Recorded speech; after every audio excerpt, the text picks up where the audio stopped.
Mga boss, narang insekto sa atong okra mga boss. Oh, nara nakita nyo ba? Kita nyo? Oh, nara. So medyo heavy gini siya mga boss. So atong buhaton mag-spray ta karon sa atong okra para na atay harvest. Nya kay mo-harvest naman ta ugma. So kini lang atong gamiton.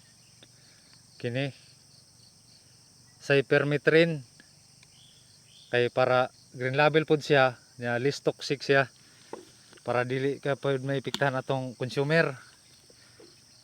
So alos kapareho gyapon ni siya sa kuan mga boss, sa lambda sa halitrin.